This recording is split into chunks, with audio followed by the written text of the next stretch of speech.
We thought them taking the helmet off was bad. Oh yeah, dude, you're not joking. They went a complete step further. And then it was funny. First episode helmet, second episode suit. This episode birthday suit. Yeah, get a little. It's like pretty close to the end, isn't it? Yeah, it's pretty close to the end. He's like, you know what I mean? Yeah. Oh, yep. Yeah, that scene. Okay, so for people who don't understand, I think I can show this shot of it. This is probably PG-13 appropriate. So at one point in the episode, Master Chief is pulling this like what it affects his emotions. It's like it's an emotion. Inhibitor. Yeah. So he it's a pill inhibitor, but it's in a capsule like pill shape. Yeah, which is it's like okay, whatever. Yeah. I don't understand the logic behind this random little capsule in his back controlling his emotions. Whatever. But yeah, but he's like completely stark naked.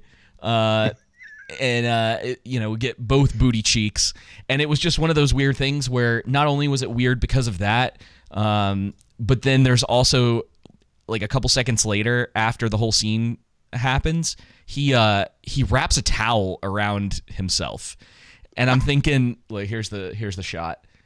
So here's the shot of him wrapping the towel around his waist, and it's just one of those really strange moments in the show strange. Where you're like, he's alone, he's in the Marines essentially, so him being naked in the showering area is like no big deal, right? No. And then for some reason, and Cortana's there with him, and for whatever reason he's like, well, I better put my towel back on now that I'm done doing that. And I was like, that's weird. That's an odd thing.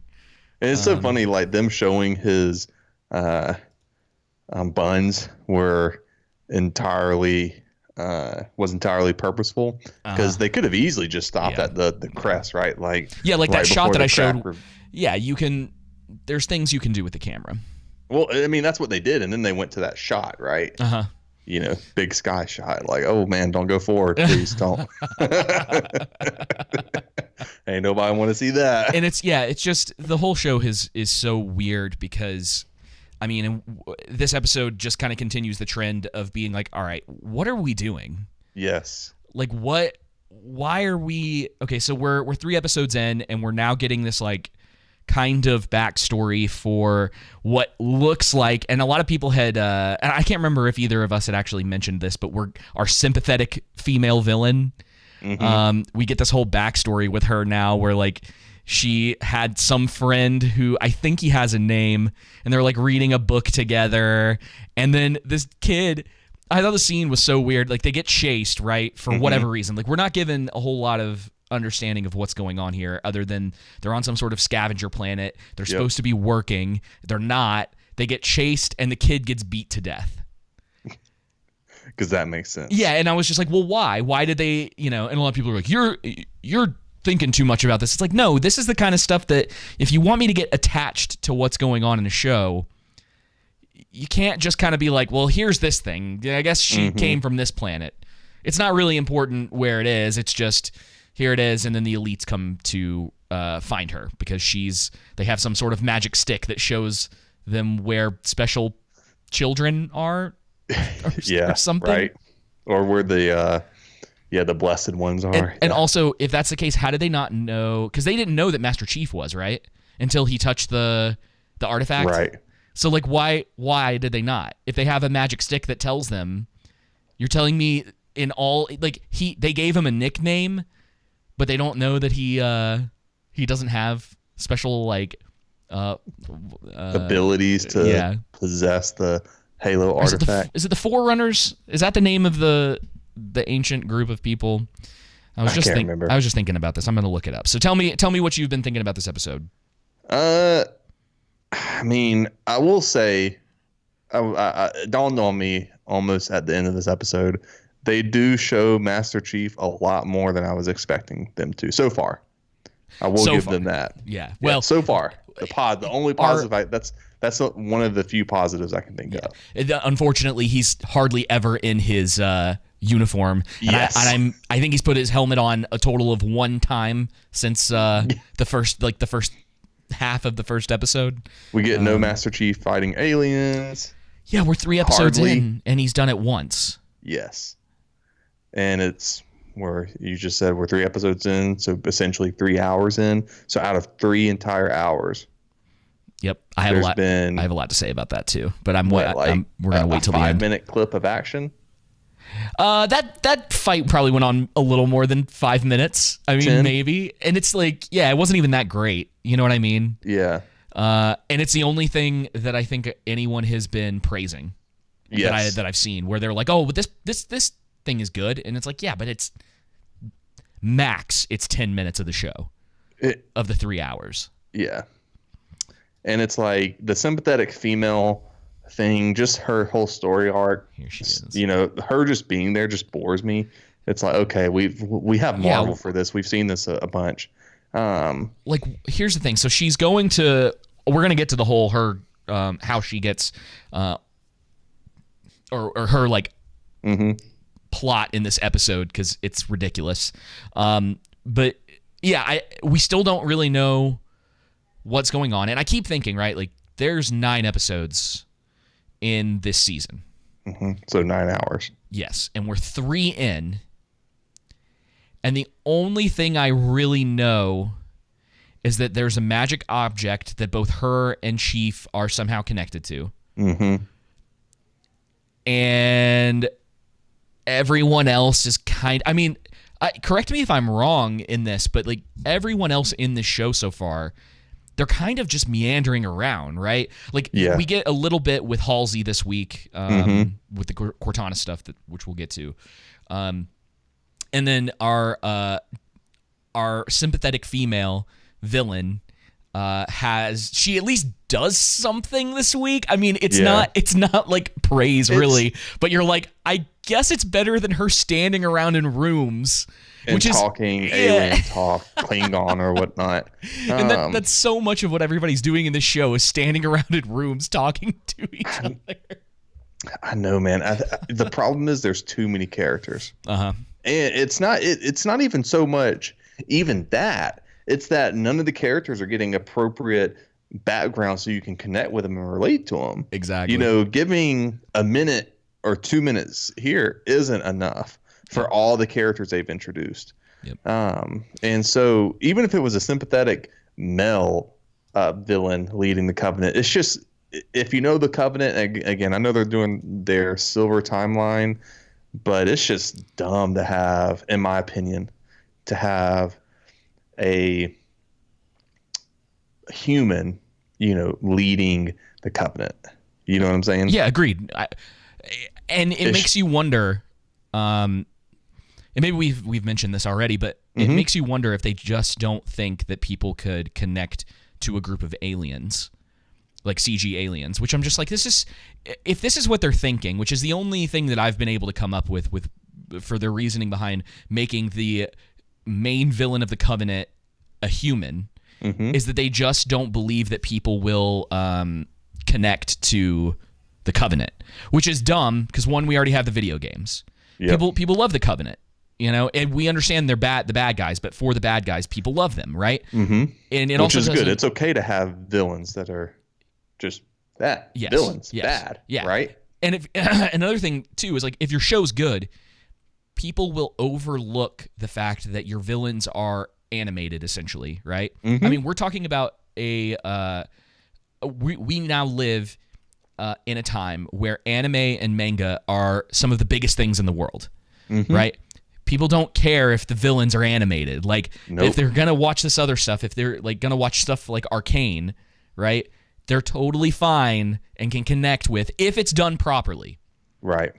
Villains that aren't actually physically real people, right? They're not there, It is a little bit harder, I know, for actors to work with like CG stuff. Yes, it is. Though they do have stand-ins a lot of the time now.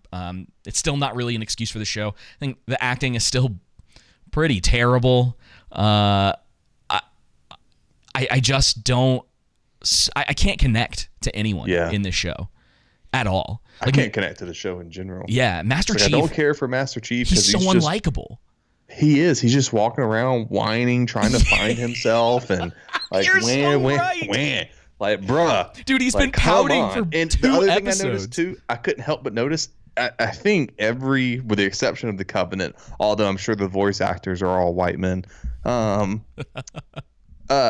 every villain that they've introduced so far, anybody doing something bad has been white. Or mistake me if I'm wrong. Yeah, you can see this, right? Because this is the thing. Okay, so let's talk about this for a second. So they introduced Cortana in this episode because we have to. This stood out like a sore thumb.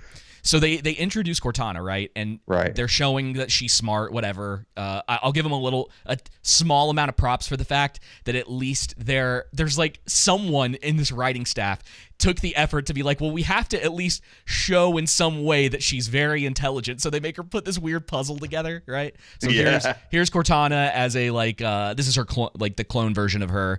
They're about to upload her brain somehow into the system, which, to be honest, like the mechanics behind what they did with Cortana might actually be the deepest bit of writing they've done so far for the show, and I'm pretty sure this is just taken directly from lore. I don't think this is something that they even really came up with. So anyway, so that's what we need as a lore expert on here, right? Yeah. She's talking to her clone, right? And here she is doing this whole deal.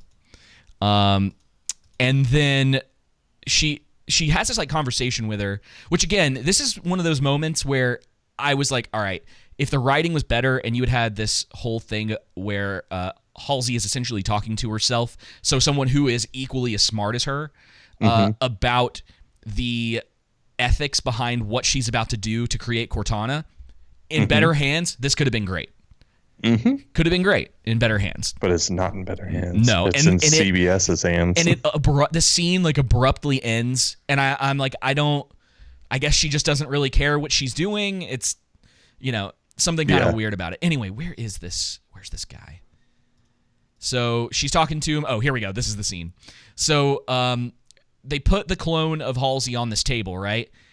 And this guy's like prepping her or whatever and kind of talking to her about what's about to happen. She's kind of aware Master Chief is about to get the upload. This guy right here, right? Yep. White male. And here's the deal. Doesn't get brought up again in the episode, what I'm about to talk about. I feel like I should preface with that, right? It's the weirdest, most out of place thing for just a background character. Like they just couldn't help themselves. They had to do this. The guy had to turn out to be super creepy, right? And so he's talking to her, and he's clearly, you can probably infer from this that he's like in love with Halsey in particular. And look at her face. And he goes in for a kiss. Right? So like gets really close to her, and then he hears a noise and he backs off. And this is it. That's all we get. This character, I don't even know if he reappears for the rest of the episode. He's just like science dude that helps Halsey out, right? Yeah. Like her assistant or something like that. But of course, right? It's like all the bad stuff happening in the show are all white male men. I mean, it really has been I think you could have cut this and it would have made no difference. Like, why is this here? Yeah. It doesn't make any sense. Well, even in the beginning when old boy and old girl get chased, and then old boy gets beaten up, the kid, and then later on in the show, I don't think it shows right. Yeah, it did earlier before this, when the aliens are going to find her with the little glowing orb stick.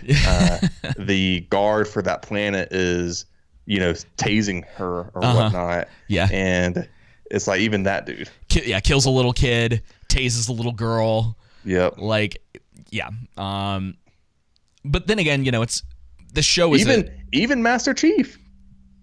Yeah, he's shown to old girl's mom. Which so that's something else that we should bring up too, is that there's a lot of weird stuff that happens in this episode where we are told, right, from the beginning, that Master Chief is supposed to be not in control of his like thoughts and his actions. He's essentially just a tool of war for these people. And yet this entire episode, he's ignoring their commands. He's doing whatever he wants. And I guess you could say, well, when he touched the thing, right? It's like, but I'm pretty sure a lot of his conditioning was based on what they did to him, right? Like they're literally supposed to be able to like shut him down if they want to. No one's doing that. They're letting him do whatever he wants, and it gets really weird where you're like, why is he still being allowed to do all of these things if that's not what they want? And like they haven't really established, other than just being like, well, I guess Halsey is like Halsey seems to have more control over everything going on with the US, was it USNC? UNSC. UNSC. United Nations Space Command. My dyslexia is coming out. Nah. Anyway, so with them, it's like she somehow seems to be in command and have more control over what goes on with the entire organization than anyone else in this show. And she's supposed to just be the doctor that created the Spartan Project, right? Who is over her? Who is the person who's supposed to be telling her what to do? It doesn't make any sense. Seems like it's supposed to be the Admiral. The guy that showed up for like 5 seconds in the last episode? Nah, I don't think just him. I think it's that old dark hair girl. Old lady. Oh, the Indian lady. Yeah, the Indian lady. Yeah. I can't remember her name. The angry, she's just angry. The angry all the time. Admiral. Yeah, she has one emotion, and it's just like angry, frustrated. Oh man. Yeah, so that was weird. Anyway, so they upload Cortana into Chief, killing the clone, which is kind of what I was talking about. Like in a better show, the morality of what they're doing in this, you could really dig into that, and it could be really interesting. Of course, they basically just kind of buzz right over it. It's like, no big deal. Now we have Cortana. Or at least even showing Dr. Hazley. Is that it? Halsey, that's it. Yeah, Halsey.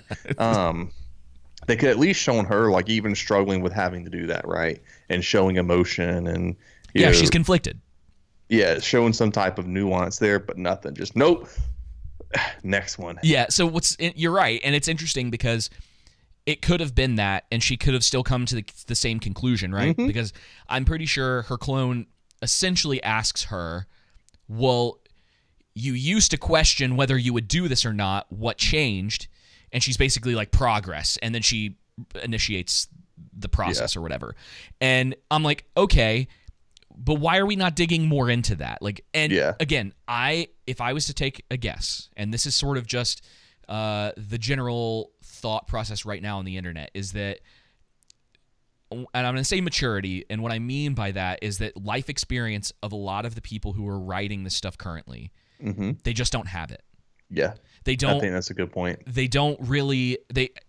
I'm assuming they've never really considered, like, okay, in a situation like this, it's like, what are the ethics behind that, right? What is the morality behind that? Like, what are you potentially willing to do for the greater good? I mean, some of this stuff is like, if you've been in a college class and maybe even in high school, it's the do you sacrifice the few for the many, right? It's like that's I'm pretty sure that's like a Star Trek thing too. That old thing where they would be like, okay, well, you're like, your parent is on one train track and there's like 3 people that you don't know on another train track, and you have command of the switch and you have to choose between the 1 or the 3. What do you do, right? And then the 3. Well, and that's it, man. That's the thing, is that this is like what we're talking about right now is you could consider to be writing 101, where it's like, okay, we're creating a character. That character has like this moral quandary of, is the clone, does it have autonomy? Do we have the right, once we've created the clone, to do whatever we want with it? Because even the clone itself says, well, are you taking me for my body parts or whatever? Like, already knows, because, and this is something that was a little weird about it. The clone has all of Dr. Halsey's memories, like all of her intelligence, right? It's not just that she's intelligent. She knows a ton of stuff that she seemingly isn't supposed to know, and we have no background for how that happened. Right. Either way, that's just how they're presenting the information. And so if you and I were writing a character, we could start at a place like that. It's like, okay, would this character be willing to sacrifice the 1 for the many? Is that the line of logic that they're going down? And then you're able to write characteristics and use that as a platform moving forward for that character. It's just simple stuff. Easy stuff. And it not only does it make them complex, but it gives you a bit of their potentially darker side, or the things that people would potentially see as morally skewed, morally gray. It's like, okay, she potentially has the right, her reasoning seemed to be right for what she's doing, but does that give her the right to do what she's doing? Yeah. And that's where you can have those discussions, and it doesn't have to have an ultimate answer, but it makes an interesting character. It provides complexity, nuance, and it gives the audience the ability to this right here. Hey, okay, this is wrong, but I understand where this character is coming from. Exactly. You know what I mean? And so even those decisions like that, I think a lot of problems is that, I mean, you see it across many different shows like The Witcher and Halo 2, but they have a big problem with telling the audience instead of showing the audience, right? Oh, yeah. And so I think, you mentioned these, how bad the writing is and how poor it is and how it just doesn't seem like they have life experience, and that they didn't pay attention in class, basic writing class and everything. And I think it just shines like when you don't have a love of the source material and you decide to diverge from that, and it's particularly a source material that was popular, right? Yeah. And then you decide to diverge from that and create your own thing. That bleeds through, then along with your inability to write. It's not like you took a great team of writers to do something that was like, what, screw you to the source material. We're going to do it better. No. Yeah, exactly. It's pride, right? That's something. That's something that seems to be happening a lot right now in this industry. Is that there's a lot of pride of being like, we can do it better than the people that came before us, right? Yep. Lord of the Rings, Witcher, He-Man, Star Trek, Star Wars, Indiana Jones, like all of these properties, and all you're seeing from people now is Terminator, dude. Yes.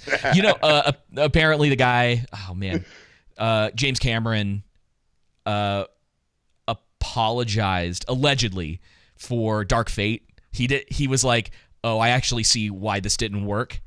Because that movie is it's not hot garbage. It is not good. Anyway, all right, here's the question. Yeah. So far, this is 3 hours long. Would you rather watch these first 3 episodes again, or Dark Fate?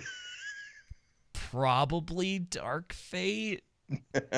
I don't know. They're both the bar is so low these days, aren't they? Yeah. Remember when we used to get excited about things, get excited about movies and TV shows that were coming out? And now it's a surprise.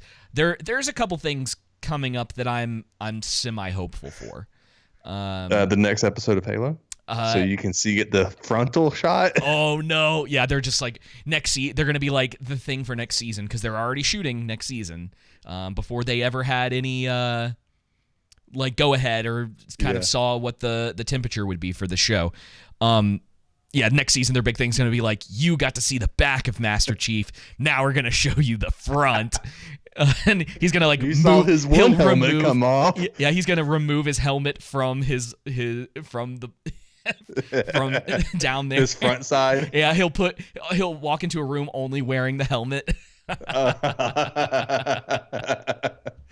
Yeah. Anyway, so I don't know. Was there anything that you wanted to mention about Kwan Ha and her? I feel like they could have cut all of that. Same. And it wouldn't have made a lick of difference. It didn't. Nothing happened. She spent this episode and last episode wandering around, right? And then finally decided, well, I need to go back to magical. And so we're like, okay. And so her story is going to have to do with evil British white man for the rest of the season, I'm assuming. Yep. And so I think, though, we got to admit, I think everybody was kind of wrong about what she was going to be doing this season. I'm kind of curious if her and Chief are even going to interact again. Yeah, I think what they're showing is she wants to go back to Madrigal, and then old alien woman, sympathetic female villain, wants to go back or wants to go to so maybe Madrigal as well. He'll And end so up, they'll yeah. reunite at the end of the season or something like Yeah. that. But yeah, I've been kind of surprised, at least on that end. It doesn't seem like she's going to be key to everything, right? It turns out that sympathetic female villain is key to everything, and so is Chief, if you will. Exactly. So we got to talk about the scene with sympathetic female villain. Okay. And the UNSC patrol ship that she runs into. Let's do it. What I just want to know for what struck you to be odd about this scene, because I'm curious if you picked up on this. I don't think I did. Okay. Tell me. If you were, this guy's like a general, right? Let's just say he's a general. I don't remember if they ever you wouldn't be captain. in a docking ship. Yeah. So not only that, right? Their plan for this. So she comes through like a portal or whatever, right? Mm-hmm. I don't know if I can get the shot. Oh, here we go. So she comes through on their big Covenant ship. Here's the Marine ship down here, and they immediately are like, oh, well, we don't know what's going on here, right? They're suspicious, which is correct. That's the right reaction. Yep. But then, which I'm surprised they were suspicious. I'm surprised the writers had that much sense. Yeah. Well, it goes out the window in just a second because their bright idea is just to send a shuttle over to pick her up. Yeah. They don't vet. They have, and this is what I was trying to figure out, right? Because this is going down, and I'm like, okay, if you were in this position, you would send a group of your Marines over, because it's set up. Okay, there's no life signs, right? They're like, oh, the ship is shut down. Mm-hmm. And so you would think, okay, well, we're going to bring a shuttle over to pick you up. So you would take some of your Marines over there to figure out what was going on. You would send like a scouting party essentially to the ship, but they don't do that. Even before that, before you would do that, they would at least interrogate the, person, right? Yeah. And okay, where are you from? Who are your parents? Try to look her up. It's like you're telling me this advanced society doesn't have a computer where they can be like, well, we'll look her name up, see who she is. Yeah, right. Oh, she doesn't show up on our records. All right, well, that's possible because maybe she's from like this outlier, whatever. There's a way to have smart dialogue go on in the scene. Maybe she's from a rebel planet or whatnot, right? One of those scavenger planets. But even still, just something, right? I think she did say the planet they had asked her. Yeah, like where she came from and everybody's dead. My parents are all, we got captured from so-and-so. So yeah, I guess they at least did that. But again, you don't send a shuttle over for someone and not send some of your Marines over there to see what's going on. That's the point of them, like part of them being on your ship. You send a small scouting party over to verify what's going on. But they go, no, it'll be fine. And they just send the ship over and it comes back and we get this shot. And I got like, maybe we can say curious because they show this shot of her and this leg right here, which we're 3 episodes in. Like I was saying last week, the only Covenant that we've seen so far are the elites. So this is a hunter right here, which is the guys that I was telling you about last week that I was like, man, I'd really like to see them in the show. I want to see what they did with them. But we don't get to see them. Yeah. Because their bright idea, instead of allowing the hunter to be there and to have this awesome scene of him like ripping through the ship, right? They send, she gets on there, right? And there's this other scene with, they jump so far back and forth. I don't really even care about any of this other stuff that happens. They're doing like testing, right? So she gets onto the ship. And they're like saying stuff to her or whatever, right? I can't remember. Okay, so here are the Marines, right? None of them decided to actually show up or like to go check that out. And they have Mr. Commander guy with his little pistol. And in the front. Yeah. In front of the Marines. Yeah. Because that's exactly what would happen. Man, some of their gear doesn't look right. This guy's helmet right here is looking a little weird. Yeah. Anyway, so she's getting off. She's like, oh, thank you or whatever. They have some more lines of dialogue, and then they're checking her over to make sure there's nothing there, and he's like, welcome aboard, glad you're safe. So he's already like immediately trusting this woman, like, doesn't seem right. And then this is the weird thing. So these worms, and I looked this up because I didn't know this was a thing.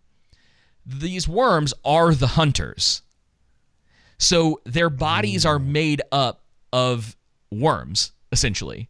Okay. And when they're all together, right, when all of the worms like form together, they're smarter, stronger, some sort of like, there were a couple other qualities, but I had to look it up because I was like, I thought the hunters were just like these grotesque things that they put into suits and were really like a trouble for Master Chief in the video games. Had no idea that they were like sentient worms, essentially. Still lame, because they should have, the entire thing should have been like two hunters like tearing through the ship. You could have done some really cool stuff with that. Makes you wonder if it was the budget. Yeah, it does make you wonder, right?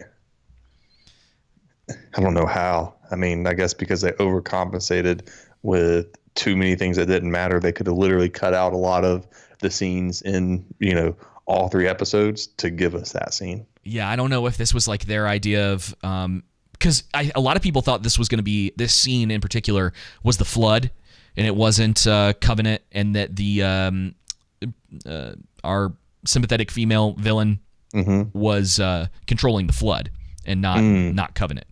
Not true. Turns out it's just the hunters. It's like, in their most naked of forms, and so she takes over the ship.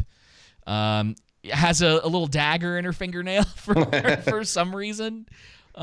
She had just gotten her nails done prior to.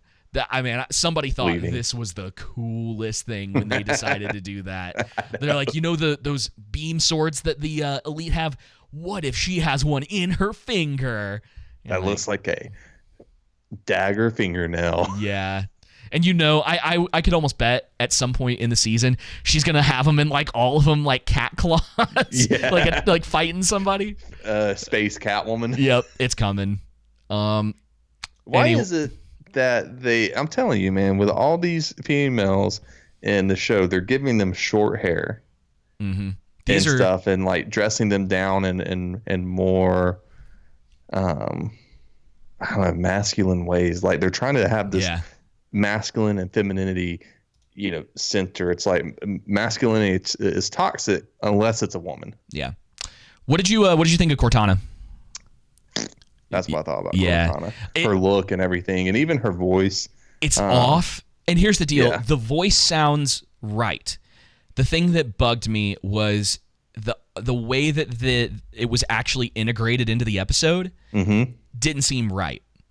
It felt, and it's hard to really explain without someone like sitting in a room with someone and being like, okay, do you see how when the people are talking to each other, it sounds like they're in the same room together? It's like, but when Cortana is talking to anyone, it always sounds like she's outside of the room, like she's not actually a part of the conversation. Did you pick up on that a little bit? I picked up on that. It's weird.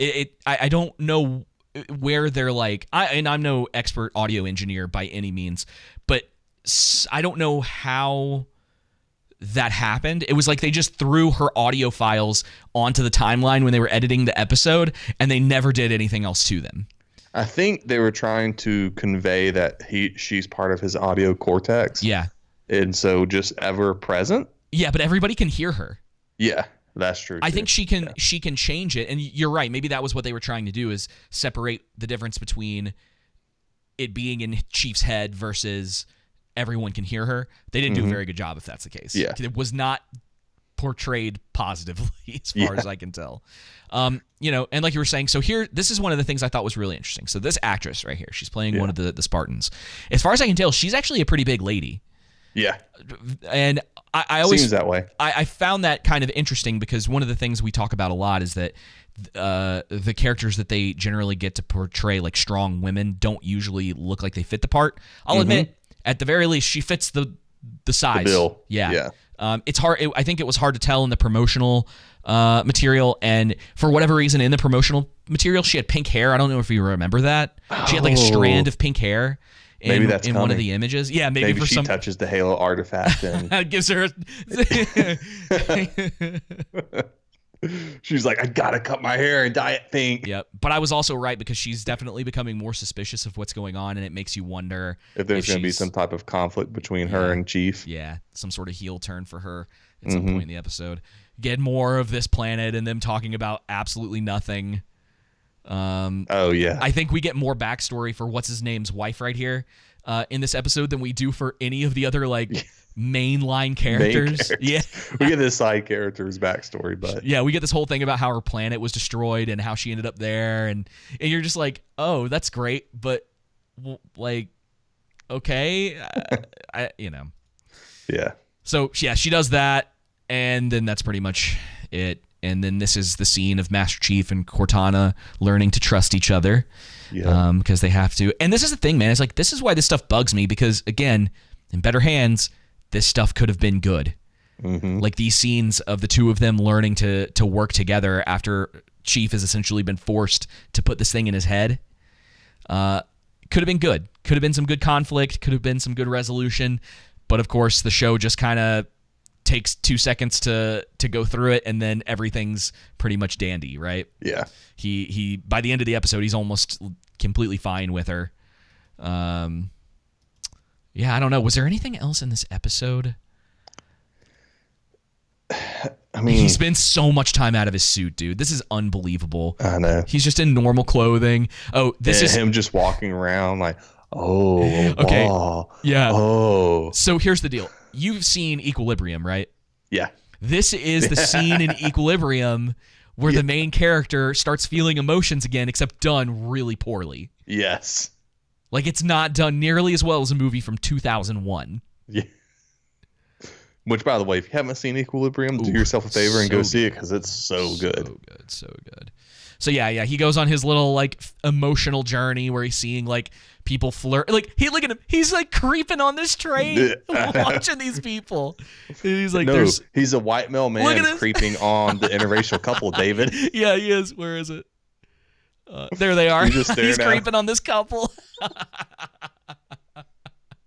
Oh man, I was like, that's weird. Yep. I mean, I get what they were trying to do. They just did a bad job. It's so everything, and like it comes down to the acting again, right? It's so stiff. And then he's being creepy at this concert, listening to this music. Like, a girl walks up with her dog, and he's just staring at the dog. Yeah. Not trying to conceal anything. This seems to have no regard that, hey, he doesn't want, other Spartans, other people to see, him coming. And yeah, to realization of his emotions, given that, he knows just from the backstory we got in season 2, Soren, what that did for him, right? Yeah. In episode 2, it's like he changed, even though Soren was like threatening a small girl throughout the entire episode, like threatening to murder the small girl. Like, what? It's like, what are y'all doing? It's like they don't, it comes off him doing that in someone who, like, I don't know, that guy could be a good actor. I feel like I've seen him in other stuff where he's done all right, but something is missing from his performance in this. It's like he's phoning it in, or something's going on where you're just like, oh, like, whoa, bro. And they want you to believe this guy's kind of like happy-go-lucky, but he's got a dark side. But it's just like, no, why would you threaten a little girl like that? Yeah. Like, what? It just comes off weird. Yeah, and you make a really good point about this whole scene, right? Because, again, in Equilibrium, he starts feeling emotion again, but he also has the understanding that he needs to hide it from everyone else because his life could potentially be on the line. They don't really do that in this. They're just letting Chief do whatever he wants. Yep. Let everyone see it. He just kind of gets to be an emotional wreck for most of the season so far. And I think this would have been a good topic to explore. Yeah. They could have explored how, delve more into how in our society, right, if you wanted to put ideology in the show, which they've already done, so why not just add this? Yeah. Even if you didn't want to do that, even if you just want to show like how for men or how for people it can be so difficult for them to show their emotions or our emotions, because as a Spartan, right, or as a military person, you have to be physical, 20, and aggressive 24/7, so to say, and strategic and rational and everything. And so they could have complexly delve into that more so than this way, right? Yeah. To where it's not, okay, he's coming out of his rigidness. Just like in Equilibrium, that example is perfect. That's exactly what happens with Christian Bale throughout that movie. Yep. And he learns and grows from that, and actually makes him stronger by the end of the movie. And in this, it just feels like they're tripping over themselves to get through plot points. Yeah, it does feel that way because, and again, you know, at the end of the movie, Christian Bale became someone who was like, okay, like, yes, you need this rigidness, this rational and logic, but we're also emotional people, and that balance of both is what propels us to be our best selves, right? Yeah, I could talk about the connection between like real world stuff with Equilibrium for like hours. Yes, there's so much really, really good, deep stuff in that movie that a lot of people just haven't seen it. But it doesn't get talked about very much. Just sort of the different aspects of it and the progression of characters in that movie and sacrifice and all that sort of stuff. And it's not in this like at all. And the twists and turns in it too. So good. So good. So Chief has like flashbacks again or whatever because he's trying to figure out what's going on with the artifact, and he sees that there's a second artifact. So that's going to be his the planet he's from. So we have two MacGuffins now.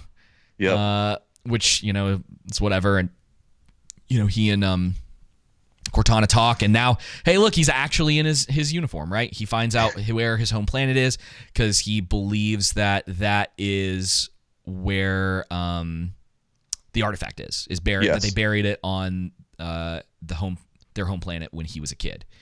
And, you know, we get this little insight into what the military has been doing as far as kind of their version of like conquering planets. And again, this would have been a perfect moment. I know you have something you want to say. This would have been a perfect moment, dude, for them to talk about some of the potentially more dark aspects of the Marines and what this group of people is doing, but they highlight over it like it's no big deal.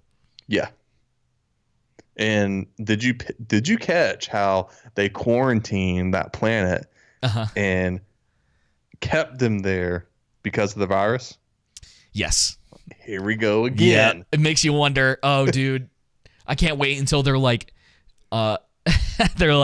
Chief, you have to get this jab, right? Yeah. They're gonna. I wouldn't be surprised if like one of the villains in this show is like anti that. It would not surprise me if one of them is like, make some offhanded. To go to your home planet, Chief, you have to take this. Or you have some character that just offhandedly mentions that they don't get along with this group of people because they refuse like injections or you know what I mean? Yeah. So that's pretty much what's going to be happening in the next episode. Is Chief is, you know, he doesn't put his helmet on this entire episode. He's going to be going into the coof. Yeah, he's going into the yeah. Oh no, dude. Oh, I hope. Oh, okay. To be honest, I hope you're right because at least that'll be something like hilariously bad that we can talk about. Yeah. I hope so, dude. I saw that and I was like, no way. Come on. So, and Halsey is going with him. You know, she's basically like, I'm going with you, and he goes, all right. Yeah. Does it ask why on this mission are you going with us or anything? Yeah. We had to quarantine them to save their life or to save humanity. Oh no. Anyway, Kwan Ha is headed back to Magical, like we were talking about earlier. The bad haircut. Yep. And then our sympathetic female villain, I guess, was trying to hack into their system to find Chief, right? That's one of the things she's... I think she was trying to either Chief or the home planet of Reach. Okay, maybe that's the case. They don't know where it is yet. Okay. That was felt a little unclear to me. Yeah. What her whole goal is very unclear to me. Her whole character shouldn't even be in the show. That would clear up a lot of things. And she's gonna, I wouldn't be surprised if like you're right. Cause she's headed to Magical to find she's starting there, yeah. But you're right. I wouldn't be surprised if at some point her actions lead to the fall of Reach, and if they give her the redemption arc if they even are able to get that far, if the show lasts long enough, her whole redemption arc is going to be like, oh, I never meant for all these people to die because of my actions. Like as Reach is burning to the ground. Yeah. And Chief's like, it's fine. Oh man, I did it. I killed Ooh. people too, and I committed atrocities myself. Yep. This is a screenshot. Oh yeah, Yep. background saver. I'm saving this for the. This is gonna be part of the This would be a great meme, being like when you see that there's another Halo episode releasing. Just that face. Yeah, this you could do this face too when you find out another Halo. Wait, where is it? Crap, I missed it. Oh, there we go. Wait. Yeah, when you find out another Halo episode is releasing, like, no. God, no. So yeah, we get a few of our other protagonists talking about stuff. Yep, saying, hey, daggum, I keep forgetting her. Halsey's gone. Yeah. Go work on the artifact. Go look at it. Yeah, Do your thing. Yeah.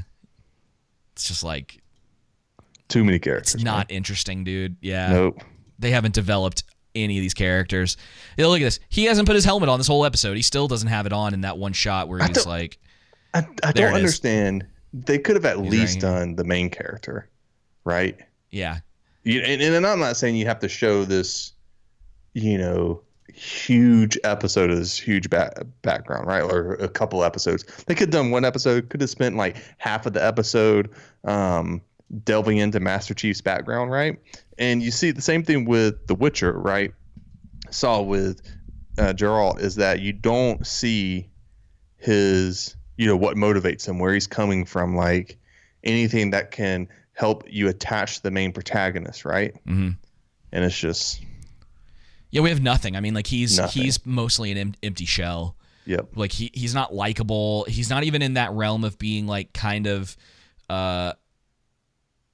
like he's doing bad things, but then there's still something that you like about the character. That happens all the time. I'm telling you, man, I think a lot of this and a lot of the problem that I have with the show is just the way that it's been set up so far. It's all over the place. They're not focusing on enough on the main characters to really set them up as your protagonist. Too many plot points. Bro, this is a Halo show, and we've had a total of one action scene, really. I guess you can count the thing with our villain, our female villain, Sympathetic. Yeah, as an action scene. Yeah, but she just runs through there. Like there's nothing. No one even puts up any kind of fight against her. It's so uninteresting. And she had some kind of scream that she did that. Wasn't it her that disoriented the Marines at first? Oh, I don't know. Yeah, maybe she has some sort of power. Yeah, we'll find out. I couldn't tell. I don't know if it was them or the hunters and the hunter scream, but something happened. Yeah, it might have been the hunters, the little worm things that did the screaming. Yeah. And freaked them out, and then all of a sudden they're jumping out of the...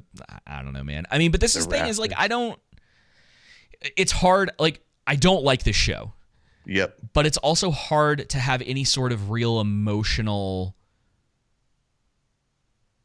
connection, both good or bad, right? It's like we've been saying, at least the stuff that's coming out of Disney, it's either hilariously bad or it's so frustratingly bad. Like there's an emotional connection to it. This feels just like a corpse. Like you're just watching a corpse like float through space, and you're like, oh.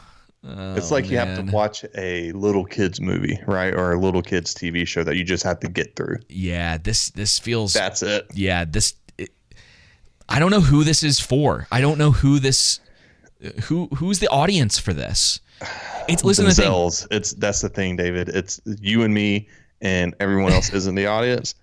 The writers are the audience. Yeah, because there's this fascination with having, like, the only way that an audience can relate to what they see on screen is if it looks like them, right? Right. And this age of narcissism that we're in, or this exposure of narcissism, whatever you want to refer to it as, is I can only relate to something that the person acts, looks, and talks like me. Yeah. And that's, one of the last things I want to say. Again, I'm not saying that representation doesn't matter. It does, but there's a way to do it that is done right. And that is... Yeah, they're just cramming it into all this stuff where it doesn't make a lot of sense, and it's just forcing it poorly in. done. And yeah, and I wouldn't be surprised too, dude, if one of the reasons that this is done the way that it is because this is just a resume thing that people just want to be like, I worked on the Halo show. I worked on this property that's like massive, right? And like, oh, you have experience? Oh, and it's on like a high profile like television show, because that's what they're gonna